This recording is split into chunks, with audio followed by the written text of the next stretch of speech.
اعوذ باللہ من الشیطان الرجیم بسم اللہ الرحمن الرحیم ولا تنکحوا المشرکات حتی یؤمنن، اور مشرک عورتوں سے نکاح نہ کرو جب تک کہ وہ ایمان نہ لے آئیں۔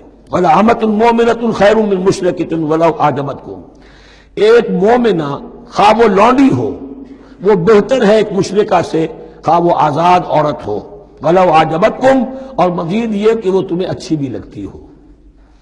وَلَا تُنكِحُوا الْمُشْرِكِينَ، اور نہ اپنی عورتوں کا نکاح کرو، نکاح میں دو اپنی عورتوں کو، اپنی بیٹیوں کو مشرکوں کے، حتیٰ یؤمنوا، جب تک کہ وہ ایمان نہ لے آئیں۔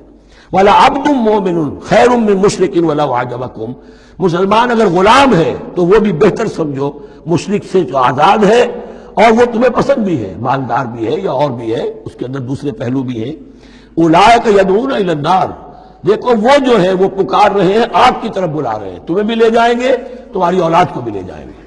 واللہ یدعو الی الجنۃ والمغفرۃ باذنہ، اللہ تمہیں بلا رہا ہے جنت کی طرف اور مغفرت کی طرف اپنے حکم سے۔ وَيُبَيِّنُ آیاتہ للناس لعلہم یتذکرون، اور اللہ اپنی آیات واضح کر رہا ہے لوگوں کے لیے تاکہ وہ نصیحت اخذ کریں۔ وَيَسْأَلُونَکَ عَنِ الْمَحِیض، اور وہ عورتوں کے ایام ماہواری کے بارے میں آپ سے سوال کر رہے ہیں۔ قُلْ هُوَ اذًا، کہہ دیجئے وہ ایک ناپاکی بھی ہے اور ایک تکلیف کا مسئلہ بھی ہے۔ فَاعْتَزِلُوا النِّسَاءَ فِي الْمَحِیض، تو حیض کی حالت میں اگر تمہاری بیویاں ہوں تو ان سے علیحدہ رہو، مقاربت نہ کرو۔ وَلَا تَقْرَبُوهُنَّ حَتَّى يَطْهُرْنَ، اور ان سے مقاربت نہ کرو یہاں تک کہ وہ پاک ہو جائیں۔ فَإِذَا تَطَهَّرْنَ، اور جب وہ خوب پاک ہو جائیں، فَأْتُوهُنَّ مِنْ حَيْثُ أَمَرَكُمُ اللَّهُ، تو اب ان کی طرف جاؤ، جو بھی تمہیں تعلق قائم کرنا ہے کرو، جہاں سے کہ تمہارے رب نے تمہیں حکم دیا، اللہ نے حکم دیا ہے۔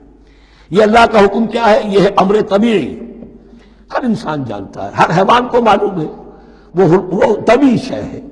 لیکن یہ کہ اب عورتوں کے ساتھ بھی اگر انسان جو ہے وہ لواطت کا فعل شروع کر دے، قوم عمل لوط، تو ظاہر بات ہے کہ عمل قوم لوط تو وہ چیز جو ہے غلط ہے، وہ حرام ہے۔ یہ تو اللہ تعالیٰ نے جو بھی تمہاری فطرت میں ڈالا ہے راستہ، وہ در حقیقت من حیث امرکم اللہ، ان اللہ یحب التوابین ویحب المتطہرین، یقیناً اللہ محبت کرتا ہے بہت توبہ کرنے والوں سے اور بہت پاک بازی اختیار کرنے والوں سے، ان ناپاک چیزوں سے دور رہنے میں۔ نساؤکم حرث لکم، تمہاری بیویاں تمہارے لیے کھیتیوں کے مانند ہیں، جیسے کھیت میں بوتے ہو، فصل کاٹتے ہو، بیویوں کے ذریعے سے اللہ تعالیٰ تمہیں اولاد عطا کرتا ہے۔ فاتو حرثکم انا شئتم، تو جو بھی کھیتی والی جگہ ہے ادھر تم جاؤ جدھر سے چاہو، یعنی اس میں یہ ہے کہ کوئی رکاوٹ نہیں ہے، وہ داہنی طرف سے بائیں طرف سے جدھر سے بھی ہو، لیکن ہو وہ فرض کے اندر، وہ وقت کے اندر معاملہ نہ ہو۔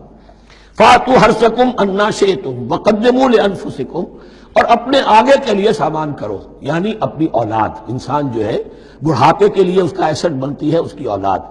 آج تو دنیا اولاد سے بھاگتی ہے، لیکن ایک زمانے میں تو اولاد جو ہے وہ عصائے پیری شمار ہوتی تھی۔ وَقَدِّمُوا لِأَنفُسَكُمْ وَاتَّقُوا اللَّهَ وَاعْلَمُوا أَنَّكُمْ مُلَاقُوهُ، اور اللہ سے کا تقوی اختیار کرو۔ اب یہ آپ دیکھیں گے کہ جو حکم بھی شریعت کا آئے گا بار بار تکرار کے ساتھ جو ہے اس میں تو تقوی کا ذکر بار بار آئے گا، کہ ایک قانون ہے اس کی قانونیت ہے، ایک ہے تقوی۔ قانون کی لاکھ پیروی کی جا رہی ہے، تقوی نہ ہو تو وہ قانون جو ہے وہ مذاق بن جائے گا، تماشا بن جائے گا، اس کے بعد مثالیں آئیں گی ابھی۔ وَاتَّقُوا اللَّهَ وَاعْلَمُوا أَنَّكُمْ مُلَاقُوهُ، اور اللہ کا تقوی اختیار کرو اور جان لو تمہیں اس سے مل کر رہنا ہے، حاضر ہونا ہے اس کے جناب میں۔ وَبَشِّرِ الْمُؤْمِنِينَ، اور اے نبی اہل ایمان کو بشارت دے دیجئے۔